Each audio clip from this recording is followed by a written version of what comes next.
ICU rushing to put your loved one with ARDS into hospice. Know this before you let it happen.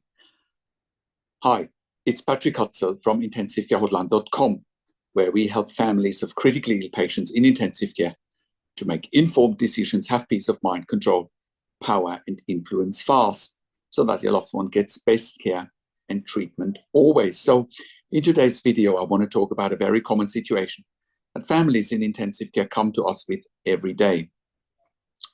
So if your loved one is in ICU with ARDS, also known as acute respiratory distress syndrome, also known as lung failure, they are critically ill on a ventilator with a breathing tube or a tracheostomy. And now the ICU team is telling you it's time for hospice or comfort care or withdrawal of treatment. Does that sound familiar?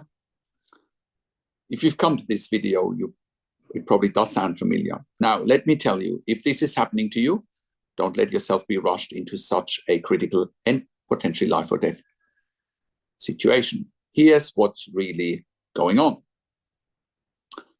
ARDS is a serious condition, absolutely, but people recover from ARDS all the time when they're given time and the right treatment.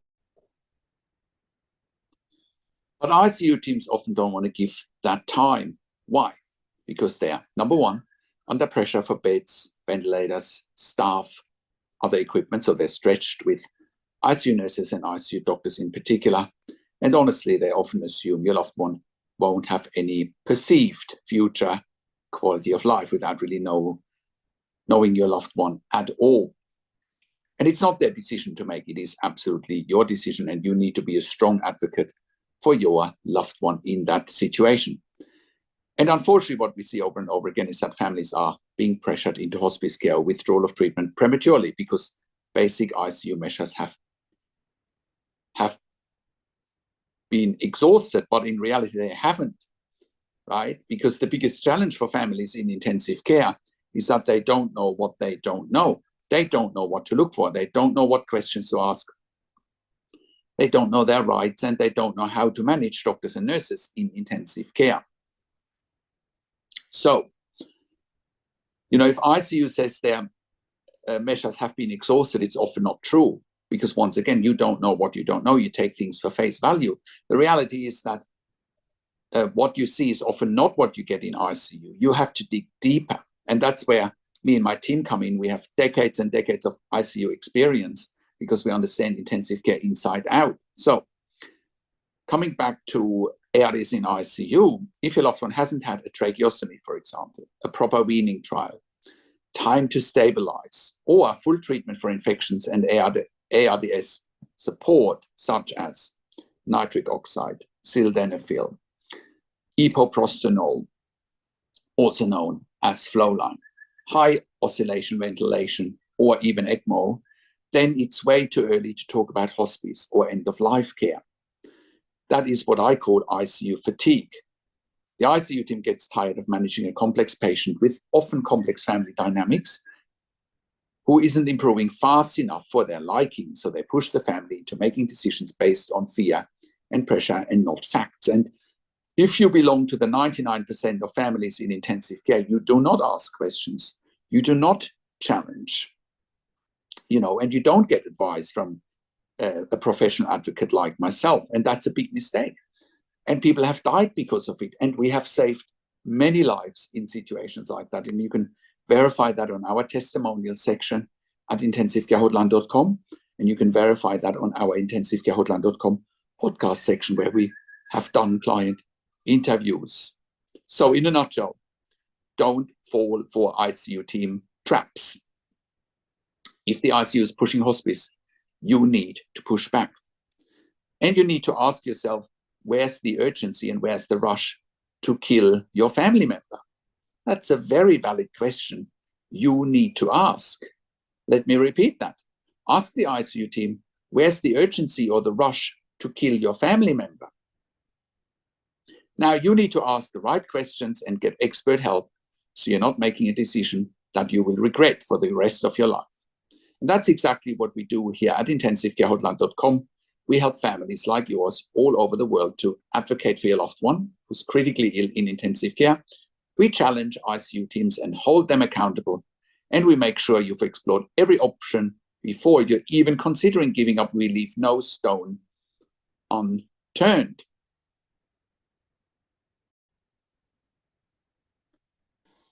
And lastly, as a bonus, did you know that 70 to 90% of ICU patients survive?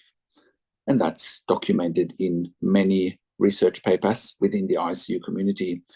So there's much information the intensive care team is deliberately withholding from you to push their agenda and their agenda only. Your agenda is to save your loved one's life, and you can push that all day, every day.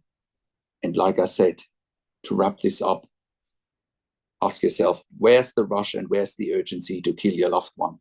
Shouldn't there be a rush and an urgency to save your loved one's life with all options that are available to them? Make sure they're doing everything that they can to save your loved one's life with ARDS.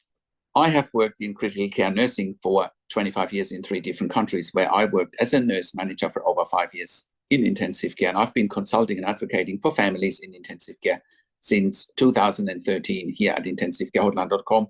And I can very, very, very confidently say that we have saved many lives with our consulting and advocacy because of our insights, and you can verify that on our testimonial section at intensivcarehotline.com, and you can verify it on our intensivcarehotline.com podcast section, where we have done client interviews.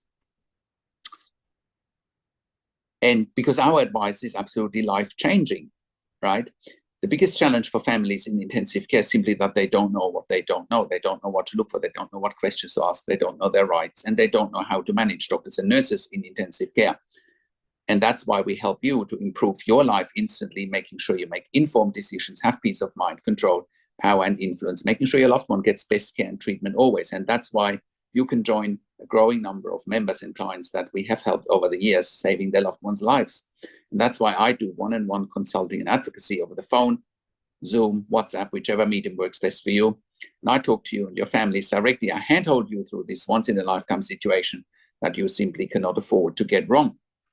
And when I talk to families directly, I also talk to doctors and nurses directly, asking all the questions that you haven't even considered asking, but must be asked when you have a loved one critically ill in intensive care. I also represent you in family meetings with intensive care teams. We also do medical record reviews in real time so that you can get a second opinion in real time. We also do medical record reviews after intensive care. So if in case you have unanswered questions, if you need closure, or if you are suspecting medical negligence.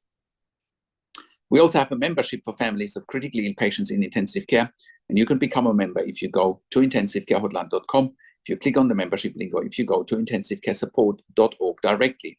In the membership, you have access to me and my team 24 hours a day in a membership area and via email, and we answer all questions intensive care related.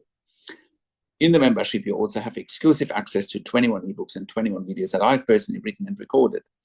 And all of that will help you to improve your life instantly, make informed decisions, have peace of mind, control, power, and influence, making sure your loved one gets best care and treatment always. And all of that you get at intensivcarehotline.com. Call us on one of the numbers on the top of our website, or simply send us an email to support@intensivcarehotline.com with your questions. And if you like my video, subscribe to my YouTube channel for regular updates for families in intensive care. Click the like button, click the notification bell, share the video with your friends and families, and comment below what you want to see next, what questions and insights you have from this video. I also do a weekly YouTube live where I answer your questions live on a show, and you will get notification from the YouTube live if you are a subscriber to my YouTube channel, or if you are a subscriber to my intensivcarehotline.com email newsletter at intensivcarehotline.com. Thank you so much for watching. This is Patrik Hutzel from intensivcarehotline.com, and I will talk to you in a few days. Take care for now.